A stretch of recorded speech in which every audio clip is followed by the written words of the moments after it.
Hi గారు. Welcome to our channel. ప్రస్తుతం మనతో పాటు దాము బాలాజీ గారు సీనియర్ జర్నలిస్ట్ ఉన్నారు. వారితో ఒకసారి మాట్లాడదాం. సార్ నమస్కారం సార్. హ్మ్.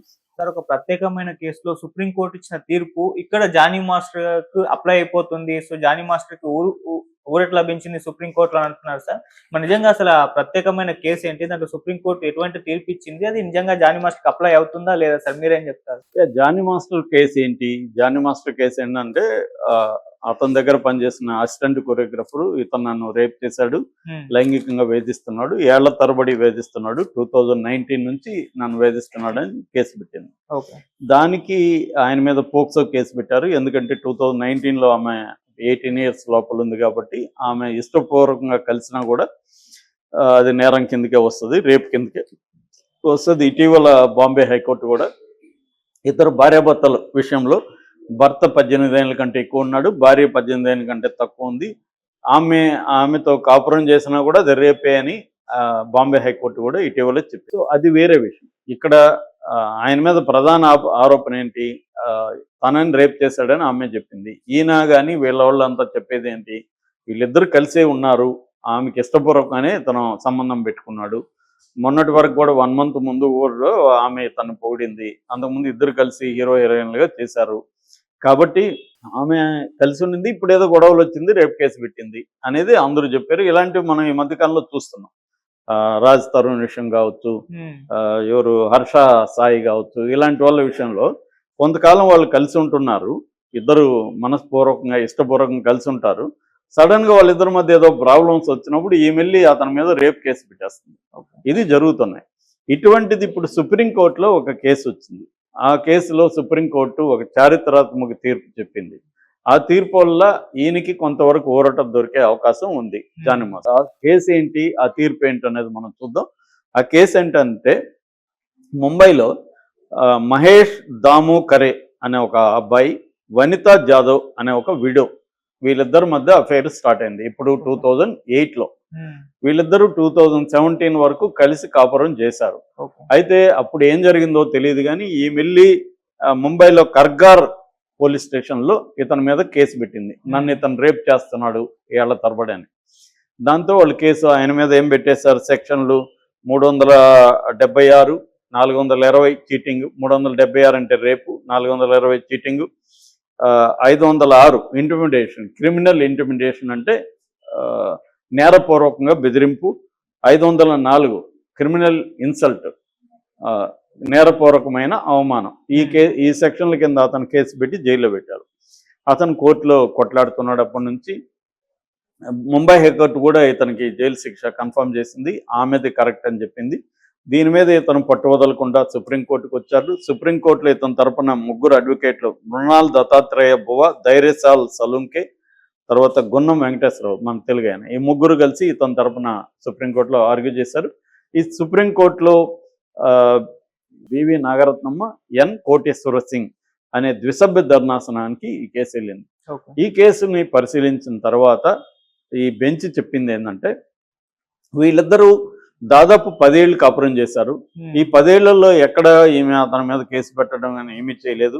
10 ఏళ్ళు కాపురం చేసి ఇప్పుడు వచ్చి అతను నన్ను పెళ్లి చేసుకుంటాడని ఒక తప్పుడు హామీ ఇచ్చి నాతో అఫైర్ పెట్టుకున్నాడు, అతను పెళ్లి చేసుకోలేదు, నన్ను టార్చర్ చేస్తున్నాడు, నన్ను రేప్ చేశాడు అని ఇప్పుడు కేసు పెడితే అది కరెక్ట్ కాదు.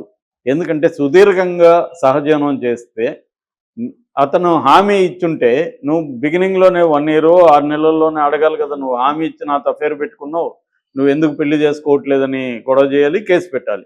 నువ్వు 10 ఏళ్ళుగా అతనితో కాపురం చేస్తూ ఇప్పుడొచ్చి అతను పెళ్లి చేసుకుంటానన్నాడు 10 ఏళ్లకు ముందు, నన్ను చేసుకోలేదు కాబట్టి అది రేప్ అని మీరు పెట్టండి అంటే ఇది కరెక్ట్ కాదు, ఇది వరీయింగ్ ట్రెండ్ అని కూడా వాళ్ళు అన్నారు. అంటే ఇట్లాంటి కేసులు ఎక్కువ అవుతున్నాయి, ఇది వరీ అవ్వాల్సిన ట్రెండ్.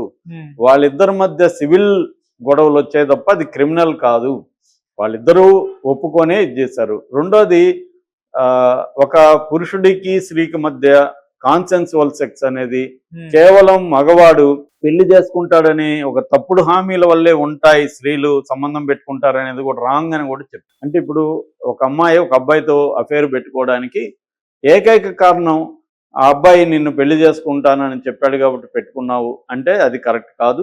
ఎందుకంటే వేరే కారణం కూడా ఉండొచ్చు. నీకు ఆ అబ్బాయి అంటే నచ్చొచ్చు, అనేది కూడా వీళ్ళు చెప్పారు. ఎగ్జాంపుల్ అని she may like him also అని కూడా చెప్పారు. నేను ఎక్స్ట్రా చెప్తాను ఏమంటే, ఒక అమ్మాయి ఒక అబ్బాయితో అఫేర్ పెట్టుకోవడానికి అతను అందంగా ఉండడం కారణం, లైకింగ్ కారణం కావచ్చు, అతను డబ్బు ఉండేవాడిగా కారణం కావచ్చు, అతను అధికారి అంటే తమ బాస్ కావచ్చు. చాలా మంది అమ్మాయిలు బాసులతో అఫేర్ పెట్టుకున్న వాళ్ళు నేను బోల్డ్ మందిని చూశాను. లేదా ఉద్యోగం ఇస్తానంటే ఉద్యోగం ఇచ్చాడు కాబట్టి అఫేర్ పెట్టుకున్న వాళ్ళని చూడొచ్చు. లేదా తనకి ఏదన్నా పవర్, పొలిటికల్ పవర్ ఏదన్నా ఉంటే పెట్టుకునే వాళ్ళు ఉన్నారు. రకరకాల కారణాలతో అఫేర్లు పెట్టుకుంటారు. ఓకే. లేదు తనకు కేరింగ్గా చూసుకుంటాడు, తనకు అండగా సెక్యూరిటీగా నిలబడతాడు ఈ వ్యక్తి అనుకుంటే కూడా అఫేర్లు పెట్టుకోవచ్చు. సో కానీ వీళ్ళ కేసులు పెట్టేది మాత్రం ఏం పెడుతున్నారు, నన్ను ఫాల్స్ ప్రామిస్ ఇచ్చి అతను నాతో అఫేర్ పెట్టుకున్నాడని 10 ఏళ్ళు కాపురం తర్వాత పెట్టడం కరెక్ట్ కాదని చాలా సుదీర్ఘమైన తీర్పు రాశారు, ఇచ్చారనమాట. దాంట్లో ఇతను ఏం చెప్పాడంటే, నేను 10 ఏళ్ళు ఆమెతో ఉన్నప్పుడు ఎప్పుడు నాకు గొడవ చేయలేదు, నేను ఫైనాన్షియల్ హెల్ప్ డబ్బులు ఇస్తా ఉన్నాను, ఆమెకి డబ్బులు ఇవ్వడం ఆపేశాను నాకు పరిస్థితులు బాగాలేక, దాంతో ఆమె కేసు పెట్టిందని చెప్పాడు. దాన్ని కూడా కోర్టు అంగీకరించింది. క్లియర్గా ఎవిడెన్స్ కనబడుతుంది. ఈమెకి ఎప్పుడైతే అతను డబ్బులు ఇవ్వడం ఆపేశాడో అప్పుడు ఈమె రేప్ కేసు పెట్టింది. ఇది కూడా వాస్తవం. చాలా మంది తమ డబ్బుల కోసం అఫేర్లు పెట్టుకుంటారు. వీడైతే బాగా డబ్బు ఉంది మనకు బాగుంటుందని. తప్పులేదు, పెట్టుకునేటప్పుడు ఆ రకంగా కూడా పెట్టుకోవచ్చు. ఏ కారణంతో అయినా అఫేర్లు పెట్టుకోవచ్చు. దానికి అబ్జెక్ట్ చేసేదానికి మనం ఇవ్వడం వాళ్ళిద్దరు పరిస్థితి. కానీ ఎప్పుడైతే డబ్బులు ఆపేసినప్పుడు వీడికి డబ్బులు ఇడు అని బెదిరించడానికో, లేదా డబ్బులు ఎక్కువ లాగాలి, ఎక్కువ డిమాండ్ చేసేవాళ్ళు కూడా కొంతమంది ఉంటారు. ఆ ఎక్కువ డిమాండ్ చేసినప్పుడు ఇతను ఇవ్వకపోతే కూడా రేప్ కేసు పెడతామని బెదిరించేవాళ్ళు ఉండరు. ఎందుకంటే ఆ మధ్య కూడా ఢిల్లీలో రేప్ కేసుల్లో 43% రేప్ కేసులు ఫేక్ అని అక్కడున్న మహిళా కమిషన్ అయితే తేల్చింది. సో ఇలాగా ఏంటంటే ఈ మధ్యకాలంలో ఎక్కువ కాలం కలిసి ఉండడం, వాళ్ళిద్దరి మధ్య ఏదో డిస్టర్బెన్స్ వస్తే లేదా బ్రేకప్ జరిగితే దాన్ని ఆ అబ్బాయి క్రిమినల్ అని చెప్పి అతన్ని జైలుకు పంపించడం అనేది ఈ మధ్యకాలంలో చూస్తున్నాం. ముఖ్యంగా సెలబ్రిటీస్ ఎదుర్కొంటున్నాడు. మనం చెప్పిన రాజ్ తరుణ్ కావచ్చు, హర్ష సాయి కావచ్చు, జానీ మాస్టర్ కావచ్చు. ఇలాంటి వాళ్ళకి ఈ కేసు ఊరట. అంటే వీళ్ళిద్దరూ ఇప్పుడు రాజ్ తరుణ్ అంతే, ఎక్కువ కాలం వాళ్ళు ఉన్నారు. ఇప్పుడు వచ్చి ఆమె రేప్ కేసు అంటుంది. అట్లాగే హర్ష సాయి అంతే, కలిసే ఉన్నారు. ఆ వీడియోలు అంతా బయటకు వచ్చాయి. జానీ మాస్టర్ది అంతే. జానీ మాస్టర్ పోక్సో కేసు అది వేరే విషయం. కానీ మామూలుగా అయితే రేప్ అనేది ఈ 376 అనేది అప్లికబుల్ కాకపోవచ్చు. జానీ మాస్టర్కి ఆ రకమైన ఊరట ఈ కేసులో. ఎందుకంటే ఇప్పుడు కొత్త చట్టం బిఎన్ఎస్ అయితే ఇంకా ఘోరంగా ఉంది. బిఎన్ఎస్ చట్టం ఇంతకుముందు ఐపీసీ 375 ఉండేది. 375 కింద అది రేపు అనేవాళ్ళు. ఇవాళ బిఎన్ఎస్ చట్టం ఏం చెప్తుందంటే, ఫాల్స్ ప్రామిస్, అది ఉద్యోగం ఇస్తానని కావచ్చు, పెళ్లి చేసుకుంటానని కావచ్చు, ఇంకేదన్నా కావచ్చు, ఎనీ ఫాల్స్ ప్రామిస్ ఇచ్చి ఒక అబ్బాయి ఒక అమ్మాయితో అఫేర్ పెట్టుకొని కొంతకాలం నివసించితే ఆ తర్వాత అమ్మాయి కేసు పెడితే ఈ అబ్బాయికి 10 ఏళ్ళు జైలు శిక్ష. నేను ఆల్రెడీ దీని మీద ఒక వీడియో కూడా చేశాను. బిఎన్ఎస్ 69 అతి దారుణమైన చట్టం. అది స్త్రీలకు ప్రొటెక్షన్ ఇస్తుందని నమ్మచ్చేమో కానీ ఫైనల్గా అది స్త్రీ పురుషుల మధ్య ఘర్షణలు పెంచే విధంగానే తయారవుతుంది అని వీళ్ళు కూడా ఇప్పుడు ఇట్లాంటి సంఘటనలు జరగడం వల్ల ఒక సివిల్ డిస్టర్బెన్స్ని, సివిల్ రిలేషన్షిప్స్ని క్రిమినల్ రిలేషన్షిప్స్గా మార్చడం సమాజానికి మంచిది కాదని ఇద్దరు జడ్జెస్ కూడా చెప్పారు. ఇది వెరీ ఇంపార్టెంట్ జడ్జిమెంట్గా మనం అర్థం చేసుకోవచ్చు. ఎందుకంటే సంబంధాల్లో ఎక్కువ భాగం స్త్రీలకే అన్యాయం జరుగుతుంది, నో డౌట్. ఆ స్త్రీలని పిల్లల్ని రక్షించడం కోసం ఇట్లాంటి చట్టాలు బిఎన్ఎస్లో తీసుకొచ్చారో అది మంచిదే. కానీ ఆచరణలో కూడా మనం చూడాలి. ఆచరణలో ఆల్రెడీ 498B ఐపీసీ ఇలాంటివి ఎంత దుర్వినియోగం అయ్యాయో మనం చూస్తున్నాం. కొన్ని చోట్ల SC/ST అట్రాసిటీస్ యాక్ట్ కూడా దుర్వినియోగం అవుతున్నాయి. కాబట్టి ఆచరణలో ఇవి జరుగుతున్నప్పుడు దాన్ని ఎలా నివారించాలనేది కూడా గవర్నమెంట్ ఆలోచించాల్సిన అవసరం ఉంది. ఎందుకంటే ఈ 18 ఏళ్ల క్లాజ్ కూడా చాలా భయంకరంగా ఉందని అనేక హైకోర్టులు చెప్పాయి. ఎందుకంటే అబ్బాయికి 18 ఏళ్ళు ఉంటాయి, అమ్మాయికి 17 ఏళ్ళు ఉంటాయి. అమ్మాయే అబ్బాయిని సెడ్యూస్ చేస్తుంది. కానీ ఫైనల్గా అబ్బాయి మీద రేప్ కేసు పెడతారు అమ్మాయి ఇంట్లో వాళ్ళు, అబ్బాయి ఏమో జైలుకి వెళ్తాడు. ఇద్దరు చేసిన నేరం అది అమ్మాయికి తెలిసే చేసింది, వాడిని సెడ్యూస్ చేసింది.